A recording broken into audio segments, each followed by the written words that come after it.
Hey, what's up guys, this is T-Bone here. Welcome back to another episode of playing Legendary Game of Heroes. So today we're going to be taking a look at Clash of Elements. It's a new event for the Fallen Pharaoh season, and this is going to be the first event out of 5, and it will be a water commander event with a beast killer. So what we're going to do is we're going to take a look at the cards, and I'm going to try and pull a few tiers in the vault, see what I can get, and then we'll talk about the skills of the heroes, what cards could go well with it, and then hopefully also try out the heroes so that we can see what the battle skills look like. So what I'll do is I'll also include my vault opening the videos, since that is, I think, something that people enjoy seeing. So what we're going to do is we're going to pull 4 tiers and see what we can get. So we'll start with tier 1. This is going to be the first tier here, and without VIP there's only one card that we can expect to get, and unfortunately that's going to be the Targa, so not very helpful in this particular case. Some people have gotten lucky and gotten, an ultra rare card or a master collection card. I hope you're one of those people that get lucky here, because that is very hard to get. Alright, so we're gonna go open up tier 2. We're guaranteed at least one card, which is going to be the support hero, and let's see what we get here in the second tier. So we can go up to tier 4 here, so we're at least going to be able to get at least the event card, and then we can see what what it does, and then also hopefully we'll get some other cards in addition to that. All right, so this is Luminary. This is the support hero, and looks like I also get a bunch of keys here along with my support card, and so that is going to be tier 2 right now. And so yeah, so so 2 of the vault rewards unfortunately were simply just keys. So not very good so far in the first 2 tiers. Let's go to tier 3 and see what we get, and then we'll talk about the cards as well. We're going to see whether it's it's a good deck to use and how viable it is for future events. Those are kind of the things that I'm looking for, whether it's something that can be used easily with other cards. And we did get one of the older cards, the Soul of Wave Mother Mylio. This is one of the collection cards, and it is an ultra rare card from the event, but that was a long time ago, right? That was a very, very old card, so not going to be as useful in this event. We do also have the main event relic, the Gust Bludgeon, and so that is going to be my pull for tier 3. So we're gonna go on now to tier 4, and then we're going to get ourselves at least one main card, and then I think also one relic, and then we'll see if we can get one of the two cards that we need for the ultimate form. So we do get ourselves another main relic here, and that is the first one that we pull in tier 4. Let's see what we get. We get Simolo, and then this is going to be another relic. So now we have 3 main event relics, and I believe these are going to be all the extra cards I have. The other cards that are remaining are going to be the guaranteed event card. I think the main event card. And so this is going to be the card right here, Encheer, the Biting. That is the main hero, and we get a ton of keys this time around. I feel like I'm getting keys more so than in previous pulls here, but we got 2 gold vault rewards. Unfortunately, they're both relics, and not one of them is ultimate a rare relic either, so we don't get the ultimate relic for this either. So that is unfortunate. Couldn't really show anything except for the support card and the event card. And so what we're gonna do is we're gonna go ahead and take a look at the battle skills from the vault here. That's all I could do. We're gonna take a look at Surging Seas. This is a beast killer card, and as the ultimate form, it has the following battle skill. What it does is it will create 4 power gem 6s, and it heals for 5,000 heal recovery for the next 3 turns. But it doesn't generate at the beginning of the turn. It doesn't generate when you activate a power battle skill. It will generate the power gems when you attack. So what happens here is, as soon as you activate it, nothing will happen until you match gems, and then you attack. Then it's going to create the 4 power gems, and it will make sense to why it does that when you take a look at the passive ability. So the 2 passive abilities, the first one, it will create 6 power gem 6s at the end of each turn. And so after you do an attack, it's going to create 4, and then it'll create 6 additional power gems afterwards. And then the other passive ability, it's going to increase the water power gem, the water commander damage by 100% when it starts the turn with 10 or more water power gems on the board.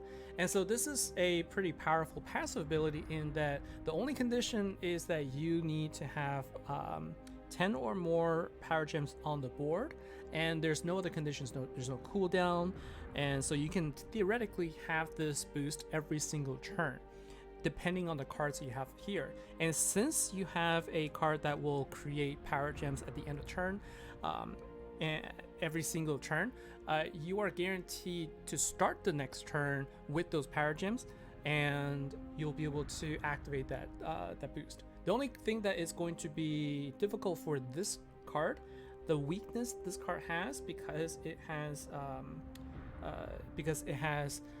power gem creation at the end. Chaos is going to be a problem for this. If there is chaos, then that will be a problem for this card to get its boost. But it doesn't have. I don't believe we have chaos this event, so we have to deal with panic, and that is that's the ultimate form. Then if we take a look at the Master Collection card, this is Squall Sea Tempest, and this one has the battle skill that will create 4 power gem 6s on attack for 3 turns straight. And it has a 3-turn cooldown, and so there are a lot of cards that already do very similar skills. This is useful for wave fights, right, where you have waves 1 through 5. You're doing attacks every single turn. Even though you're waiting for 3 turns, you're going to be able to get power gems created, so you're never going to be short on power gems. And the passive ability for Master Collection card is going to increase the water commander damage by 100% with 10 or more power gems on the board. And so this is the case where the more Master Collection card you have, the more damage output you will get, as long as you can start the turn with 10 or more. And here's the important thing too, because the keyword here is that you start the turn with the X number of power gems, you can't rely on creating a battle. You can't rely on activating a battle skill to trigger this, because the turn would have already started. So if you started with 0 power gems and you activate a battle skill that creates 10, it's still not going to give you the damage boost, because your turn has already started with less than 10. And that's why creating power gems at the end of a turn is going to be the way to go for boosting these, for getting this boost to be activated. Now we can take a look at the ultra rare card, which is a Luminary, the Ever-Flowing. And this battle skill here will heal for 5,000% heal recovery on attack for every 3 turns. So less useful in that every time you attack, you're going to heal a little bit, but 5,000% of a heal recovery for 1,000, the value here of 1,000, it's not really significant when you are looking at the sort of the grand scheme of things. I don't generally find that these heals are quite sufficient, to be honest with you. It's very small amounts, at least in my opinion, so it's not that great. And then it will create the 6 power gem 6s at the end of each turn, so it's still useful in that you're always guaranteed to have more power gems. But in my opinion, the Master Collection card is going to be the more useful of the two, especially if you can get the ultimate form. Then if we take a look at the other cards here, so so you saw that I got the main event hero, which is Enshear. So this card also will create 4 power gem 4s on attack for 3 turns, so I can show you at least how that works. And then if we take a look at the support card here, which is a Luminary, its battle skill will create 10 water gems and heals for 5,000 heal recovery, and it has a 1-turn cooldown. And so the idea here is you can heal a little bit every turn, and you can create 10 water gems every turn. I kind of wish that they had gone back to creating a couple of power gems along with the regular gems. I think that makes the support hero that much more useful, because in this situation where I don't have the cards, right, I don't have the team, what can I do with this deck if I'm just using the main event hero and support card? These two combined still feel a little weak. So what we're going to do is we're going to build a team around the cards that I have right now, and we'll kind of talk about what we can do. So firstly, we're going to create a filter for the Beast Killer. And so the cards that I would recommend that you definitely want to try and put in there is going to be the deck from the Wizard of Oz event, which is an event that happened a year ago.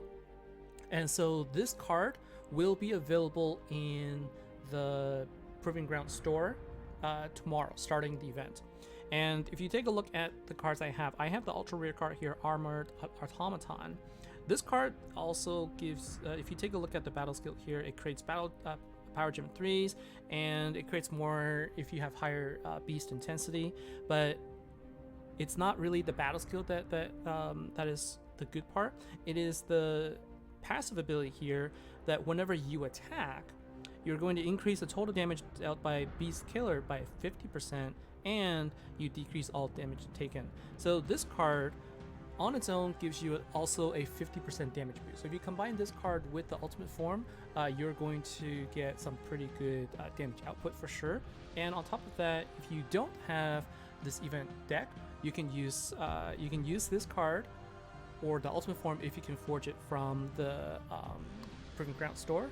And what you can do is you could get Dorothy and Armored Automaton to forge the ultimate form, so that you can get the killer skill as well as the damage boost, and also the ultimate form skill. If you take a look at the evolution here, excuse me, Fabled Sojourners. What you can take a look at here is the battle skill here. It will create Power Gem 3, so it's old, so Power Gem 3s, not 4s, not 5s. It's not going to be as useful. But what this does is it will give you it creates the double the number of Power Gems that you get on the board. So whatever sort of Power Gem spawners you have, you'll be able to create double that. It used to be just creating the same number of Power Gems, but since Gem Crusher is introduced, they adjusted so they create the double the number of Power Gems. So it can still be useful, but really again it's the passive ability that's going to be most useful here, in that you're going to increase the killer beast killer by 50%, the damage boost. Okay, so you're going to get 50% damage boost, and at the beginning of every turn, you're also going to be charging the battle skill of all beast killers by 25%. And you get that from, you also get that from Armored Automaton, you get that from Fabled Sojourners, and so what you're going to get here is you're going to be able to, you'll be able to charge it up faster. And the idea was, if you had, I guess it's actually Dorothy that does that. If you had Dorothy, and what you can do is you can just charge up all of your battle skills at the beginning of every turn. So for something like, for something like Armored Automaton, it would actually work really well, even though it has a low charge rate. It just has like a one turn, it has a one turn cooldown already. Theoretically, as you could, you could charge maybe 3 or 4 gems, for example. In this case, 4 gems. Like you match 4 gems, you don't quite match the 8 gems, but because you have the because you're already passively charging your battle skill by 25% to 50%, depending on which cards you have, you are going to already charge that up again to use it the next time. Less useful now, because with the changes we have, you basically will always have that ability anyway. You're always going to be able to charge up, so it's less of an ability, but it's really the damage boost that we're looking for. And so what we're going to do is we're going to go ahead and put these cards in here. We're going to put Armored Automaton as well, and then we're going to take a look and see what other water commander cards we have to choose from and to use. Now you can see from my list here, I don't have very good water commander heroes, so you can see it's not that great. I do have a Headstrong Sirens, so Headstrong Sirens is going to be a chaotic killer card though, and so if I want to use this card, I'm really trying to boost chaotic killer bonus. But in order to take advantage of that, I will need to get a beast killer card in here. And so in this particular case, I am going to look into the possibility of crafting the Fabled Sojourners, just so I can get the killer bonus. Otherwise, there is I guess I probably should do. I'll probably end up doing something like this. And I do have also the ultra rare card from an older event. It's not that old, it's a few events ago. This is Mwezi Lunar Wing. So again, it's just a matter of what you have, right? And so this is a noble killer card, and what this does is I can create power gems here. This gives me a power gem, and every time I heal, I store some omens. So basically, just this helps me create more power gems. But this one also, you know, is really just there to help me spawn more power gems. The more power gems I can spawn, the more I can create using my Fable Sojourner skill. That's sort of like just what I'm thinking about. Like again, like you can see, all I have really are support cards here. I do have Wave Warriors. This is an option for me because this is a card that will create you know, power gems along with Empress. Okay, so it definitely is another option I can go with. So it would be something like this. And what I could do is I could pair that card with, where did it go? I could pair that card with the Enchanting Empress, right? So like there are still options for me. But what I want to do is I want to go ahead and show you just how these cards work, and we'll just kind of play by ear after that. But you can see here, not great options for me, but we will make do with it. And so this is going to be Beast Killer, so I'm going to go ahead and use my Water Commander first, which contains my my 3 relics I obtained from the vault, and then I will put in the Beast Killer relic in here, which is going to be these 2 swords. That is from the Dorothy event. Now, another thing that you can also consider, one of the things I have noticed if you're going to be using the Beast deck, one of the things I have noticed that is the Earth Beast Killer card, Awakened Dream Guardian, and specifically the Visions of the Void. What it does is it gives you a boost, like a damage boost for Beast Killers for Earth, but I can't quite remember if there is an issue where it boosts all Earth cards, or if it will, in addition to the Earth cards, in addition to the Beast cards, like I think it also affects Earth cards, even if it's like Slayer or Commander. I don't remember exactly, but this card, for example, can be used if you mix it up with some Earth Power Gen spawners, and then you could override it with the Fable Sojourners afterwards. I don't have either of those cards, so I can't really show you, but this is another sort of option, although not a great one if you're going to be using Visions of the Void, because Visions of the Void will destroy all non-Earth card gems at the beginning of the turn, and you don't want that in your water event. And so we're gonna go ahead and try this against a boss right now, just so I can sort of show you the battle skill of the support card and also the event card, and then we can take a look at sort of like some of the options that I was talking about. Again, I don't have great options right now, so mostly what I'm going to have to depend on is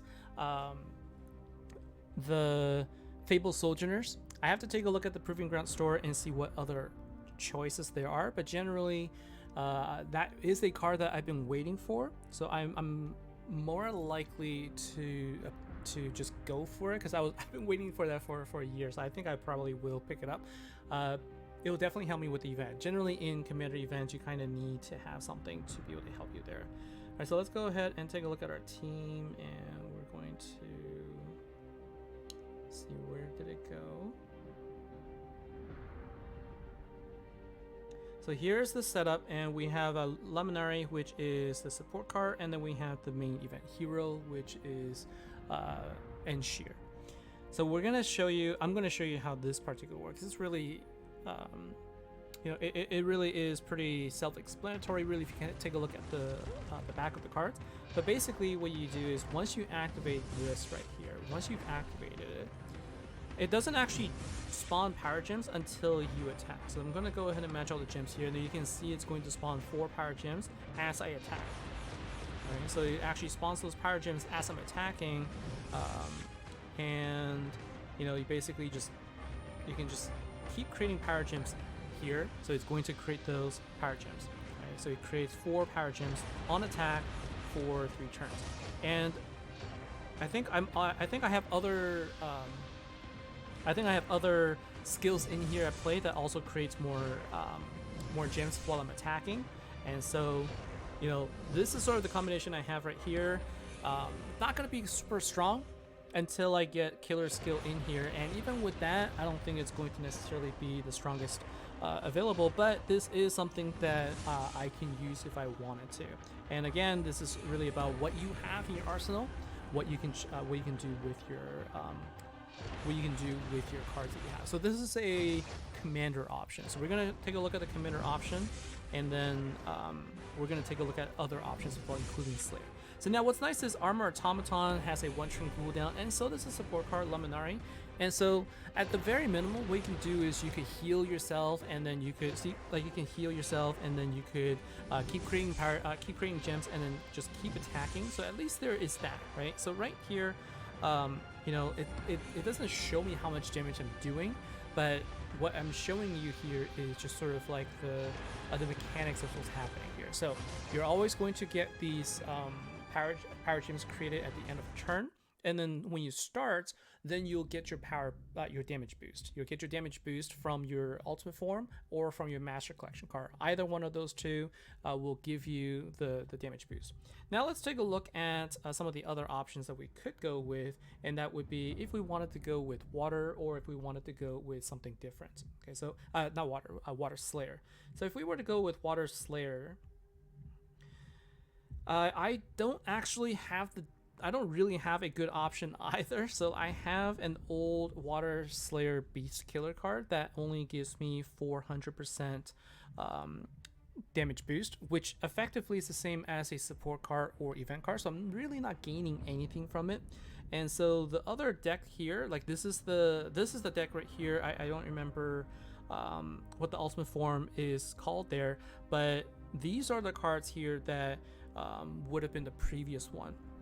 And I think this is one that gets over, like, yeah, you get fully loaded. So basically you, this was when they first introduced the concept of activating a battle skill, and depending on some situation, you get more power gems or something like that. And so that was like their first foray into like the ambush ability. All of those things came from this concept. And so if you have that, then let's say you have a Slayer deck. Okay, so let's say if you have Water Slayer, then what? Well, you could still use the Water Slayer deck along with Fabled Sojourners, for example, because let's say you have a Water Slayer deck that is very strong, then you can use Fabled Sojourners to give the 50% damage boost, and if you include Armor Automaton, you're also going to gain 50% on top of that. Okay, so you're going to get multiple damage boost. So that's one option, but taking a look at just taking a look at my cards here, you know, there is more. Okay, so like what you want to do is you'll probably want to use your Beast Killer skill. Then you have other, then it opens up. Okay, so you can use Lost Kingdom Guardians, which is arcane, and then you can then say arcane with Jailers to boost this card, while you use the Beast Killer card to give you Beast Killer bonus. Okay, so really in this situation, you're using the Beast Killer card as a support card almost, so you can boost your arcane card, or you can go with Immortal and go with, for example, this is Noble. You can go with Noble card like Phantoms Unseen, boost it with High Performance Unit Area, or you can boost it with Perceptive Gurus, example. Those are sort of like the more difficult setups, if you will, right? If I were to do something like, this, and let's say I had the Beast Killer, let's say I put this in here, right? So if I put that in here, if I had higher amounts of boost, that would have been better, right? So if I were to do something like this, right? So this gives me a killer boost for Beast. Then I have something for Noble. For Immortal, I have Immortal here. Then now what I can do is I can say, let's go ahead and take a look at Immortal Killer, and we can put in the commander in here. Now I have an option. I could do something like this, where I use High Performance Unit Area in here, and really what I'm doing is I'm just going to be focusing on boosting my Phantom Unseen as much as possible. But keep in mind that a attack boost in commander event is not as strong as a damage boost in commander event, and so really you're really going to be looking for damage boost as the first order business. That's really what you want to focus on. And so I don't think that the Water Slayer option in this event is going to work as well, or at least you're not probably going to get as much damage. The better option is probably going to be using Water Chaotic. And so what you want to do is you want to use Water Chaotic. Bonus here. And here is, now what I have is I have a Beast Killer, okay, from the Slayer side. I have Chaotic Killer from the Commander side. Now what I can do is I can go ahead and look for Chaotic Slayer, and that is going to be my Wave Breakers. And if you're going to be playing Wave Breakers, then you really want to make sure you also put in Lost Kingdom Guardians in here. So now what we have is we have Chaotic being boosted, and we have Lost Kingdom Guardians boosting Wave Breakers, but we would like to also make sure that we get some commander bonus in here. Like, you want some water commander in here, otherwise you're not going to be dealing as much damage as you could, in my opinion. And so, just kind of looking at this, probably I'll want to do something like this. Headstrong Sirens is a Chaotic Killer card that's going to boost all Chaotic Water heroes. And so I have Wave Breakers, and probably, now that I'm looking at it, I guess I'll take it back, and what I'll do is I will just add this in here, or in fact what I can do is I can put in Commander, and what I'll do is I've got the Headstrong Sirens, and then the second one I'll put in here is going to be Lioness of the Sea. So Lioness of the Sea is a card that also gives you additional attack boost based on Chaotic Intensity. And so what we're going to do here is we're going to be using Headstrong Sirens and Lioness of the Sea to boost Wave Breakers, while using Party Posse of Power to boost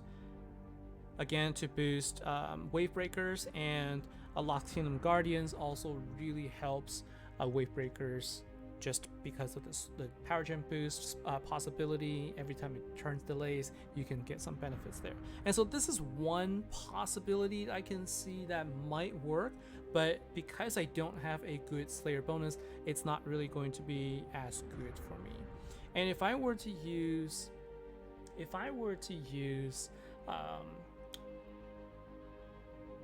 Fable Sojourners, okay, so for now I'm just going to use the Beast Killer to sort of represent that. Okay, so if I were to use this instead, then I wouldn't put Wave Breakers in here, because I'm not gaining from the Beast Killer bonus. Okay, so this card is not gaining from the Beast bonus, and so even though I'm getting the 300% attack boost from my leader, I'm losing out on 900% damage boost. And so instead, I'm going to want to make sure that I will do something like, Chaotic Killer, and I'll probably just focus on that. And again, there is, the next generation Chaotic Killer card.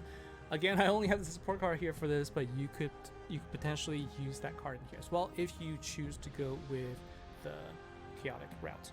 You can go Noble route as well if you have the Santa, which I don't have. And so, as you can see here, my options are very, very limited, and that is why I'm going to choose to go for Fable Sojourners by getting Dorothy from Proving Ground store. Get that in here, and then I'll probably play around with using Headstrong Sirens, or some of the other options which I showed before, which really just uses whatever cards I have that can create power gems. And so that is going to be what I'm going to do.